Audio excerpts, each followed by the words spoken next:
This is really cool. This is properly like a video game. But I think maybe we need a new driving test for this, huh? I guess.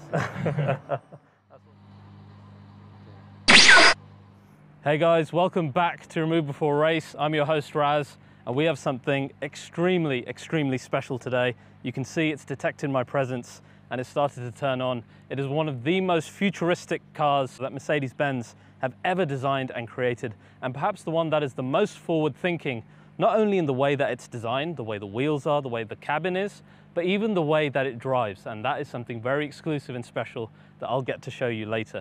It is, of course, the Vision AVTR, which has been clearly inspired by the movie Avatar of James Cameron's, and of course we're getting the sequels next year, which we're all very excited about, so I cannot wait to show you what this, one of the coolest Mercedes concept cars in the world, can do. Let's dive straight in.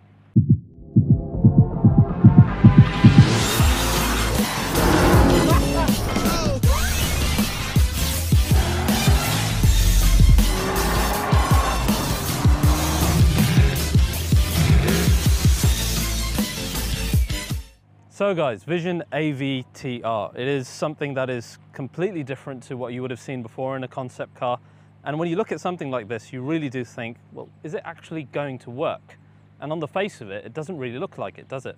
But this is actually a drivable car, and I will show you that later on. But first, to really appreciate kind of how Mercedes have designed the various bits of this in conjunction, not only with the movie, but nature and this idea of future and forward thinking. Just a quick reminder of the other awesome concept cars that Mercedes have put out in recent times. Now, I do love Mercedes-Benz to my core, so I am a little bit biased about this, but I absolutely love, for example, the Maybach Vision concepts that they had recently, which were a lot more familiar in the way that they are normal cars with wheels, etc., but very muscular in the way that they look, both the coupe and the cabriolet, and they are truly, I think, my favorite two concept cars ever. Now, when you look at the AVTR, just generally in its shape from that position, it's very muscular still. Yes, you haven't got like a huge bonnet like in the Vision Maybachs, but you have got very strong shoulders, both on the front and on the rear. And generally, it's a very aerodynamic looking shape. Generally, you know it's a Mercedes-Benz just staring at it. But as I said, to really appreciate this car, come a bit closer, let's have a look around properly, and I'll show you every little bit before we go out and see how this thing actually drives. So guys, here we have the AVTR. We've actually brought it inside of the hangar that we had it in front of just now, just so you can appreciate these LEDs. Now you note the car was sleeping, and as we've approached it, now the lights have turned on. Now let's start as we normally would with the front end. That face should in fact look very familiar to you, because that is the face of the EQ family. First seen in, for example, the EQC, but more recently seen in the EQS, in its gorgeous form, I believe. That is the face of EQ. So that is unmistakable, and you'll notice the lines as you get in closer next to the lighted star. And you're going to see lines like this all over the car. It's kind of like a theme of how the car is powered, how it's powerful, how it's kind of sucking in power from nature. That's a nice sight to see, that you would find in your normal Mercedes-Benz as well. And the paint finish, very similar to alubeam silver, as you would have seen on the SLS of old.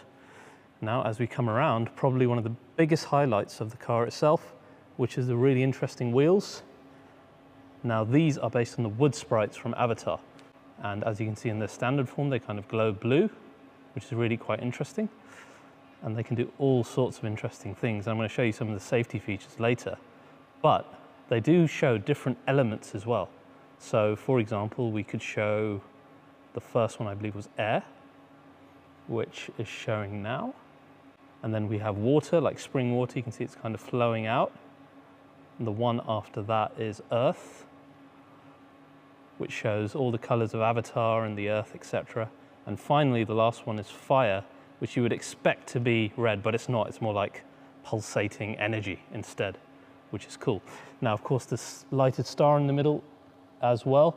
And what I found really interesting is, in fact, the tire, which is not your traditional tire. Again, those lines looks a bit more organic. And look, you'll see a little Mercedes-Benz star hiding in there like you have in the F1 cars. That brings us then to the really interesting interior. You're very much connected to the interior, even outside of the car. You see so much of it. And it's this concept of linking the outside world and nature with the internal occupant. So what we're going to do is now we're going to dive in and check out some of the highlights of the interior. So let's head inside now. We're going to get the doors open, which is a very cool process in itself. You'll notice straight away, first of all, your typical ambient lighting like you'd find even in today's Mercedes-Benz cars. But this is a very special interior. As you can see, very concept car, probably not all that practical in reality, but what this shows is a 2+2 arrangement in a fairly sporty looking car. We've got Dynamica. If you've heard me say that before, you find that in all of your AMGs. It's another word for man-made Alcantara type leather, or race techs if you're into your Porsches. So that is what this material here is. But more interesting than that, this rear material is made of like dead fishes. Essentially, it's all recycled. And we've got, this is not real wood here. It does give a very nice kind of boat-like finish that you find in a really expensive yacht or something. But it's in fact rattan like you have on outdoor furniture. And then there's so much rose gold everywhere, and you know that's a typical sign of Mr. Gordon Wagner and his influence on any bit of Mercedes concept car. But as we said, yes, it's got 2+2 design. That's interesting. We've got this kind of curvature that goes around the car, and there's a line of rose gold that connects the outside to the inside and connects the rear passenger seat to the headrest of the front passenger. And it's this whole idea of connecting the front passengers to the rear and the entire inside compartment to the outside world. So I don't claim to know what that means, but essentially you can get this idea of like nature merging with technology, which is quite cool. Right guys, now we're going to head inside. Now everything is run by this center merge controller, if you like. That's what they call it, because it merges the driver with the vehicle. Now to wake up the car, all I need to do is bring my hand close to the merge device, and there you will see it's raised, and look at the energy coming out of that, so-called energy anyway. And there you see the world of Avatar. Now this is not a screen as you would normally see it. This is more like, what's that old saying, God does not build in straight lines. This is very much like that. This is a screen that is instead curved, much more like nature. Now you can see the vehicle in there moving through the world, which is very cool, but there's no buttons. So how do you make selections? So what I'm going to do, I'm going to raise my hand here, then you'll see these selections come up, different ones. We're going to choose this one perhaps.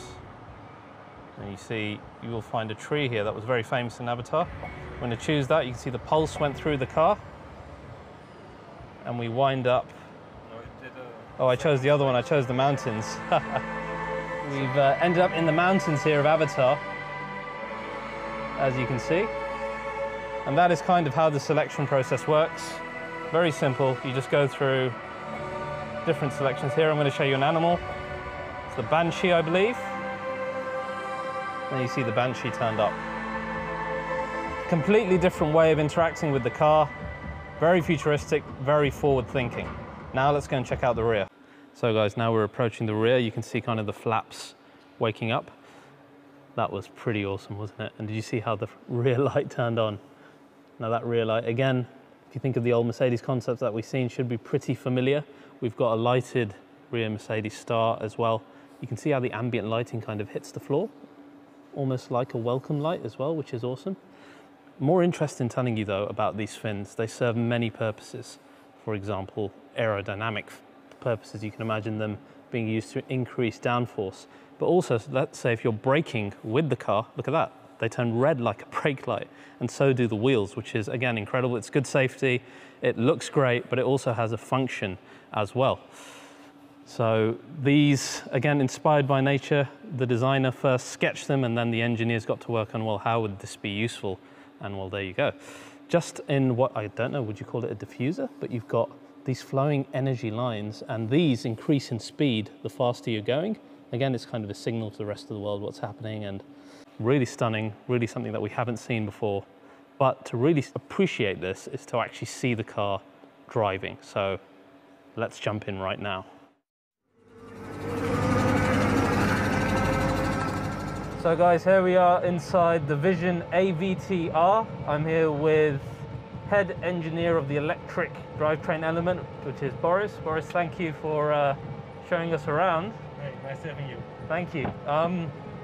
It looks like we're in the future right now, huh? This is Totally. incredible.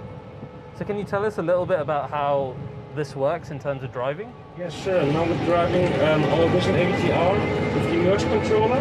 So there are no steering wheel, no brake or gas pedal. Yep. It's just by placing your hand on this nice device, you can brake like a normal car, just pushing backwards, accelerate by pushing forward, and going through the corners or tilting it. So it does turn pretty directly, doesn't it? Yes, because we got steering in front and in back. Yeah. And this enables driving parallel. I can show you just by turning. Oh wow. So it's kind of like crab stepping, you guys call it, right? Correct, yeah. And you told me, which is quite cool, that pulling backward is always braking. It's always braking, yeah. So there's a separate button for reverse, that's right? Yes, correct. Okay. And then even in that mode, pulling back is still to brake. It's always braking, yeah, for safety reasons. Which makes sense, because then psychologically, as a driver or a pilot, I guess, you always know braking is that, regardless of what you're doing. Right. How long did it take you to get used to it as a driver, like doing this, as opposed to, did it take a few goes to get your mind? I think it will happen in minutes. Yeah? It's pretty intuitive. Okay. It's like going from an old mobile phone to a smartphone. Okay. Touch device. In the beginning, it's kind of weird because it's something new. Yeah. But now, I think you won't go back to an old mobile phone now. No. So this is pretty the same. And we also can combine those things. Yeah. So it feels like you're drifting. That's cool. Really looks like you're drifting. And then you get so much view of the world as well, thanks to like the design of the front. And the glass doors as well. Yeah. You're pretty connected to the surrounding, like an avatar. I mean, you do have like quite a large A-pillar, but then it makes up for it with obviously the glass doors, which is cool. It's nice with the iPhone's kind of wide view. You can get like, I can see what we see, which is the door there, the sky. I guess it's also a little bit like a video game, right? Yes. So when you play computer, it's. I think you will get used to pretty fast. Like I'm an 80s, 90s kid, and I used to play with joysticks on the PC. So once you get used to using that, you can get used to using this as well, right? So I will stop. Cool. And hand it over to you. Cool. Yeah. I think I'm ready for this. have a try. I'm ready for the future. Wow, that is interesting. We've got some velocity going, and then we turn it. Ah, now I get it. Now I get it. All right, that's. I'm getting used to it now. Yeah. That's interesting. And then brake. And it brakes pretty well. Yeah. This is really cool. This is properly like a video game. But I think maybe we need a new driving test for this, huh? I guess. That's awesome. We did in our design headquarters. Did you really? Yeah, it was a full day of driving. Do you get a license at the end of it? No, but there are actually maybe 3 people for now which are able to drive the car. Can Gordon drive it? Yeah, he got also a short introduction. So Boris, thank you so much. Sure. I need to congratulate you. If I could shake your hand, I would, but sadly I can't. Thank you very much. But next time, hopefully, that we meet up. Really great job on this. Really impressive.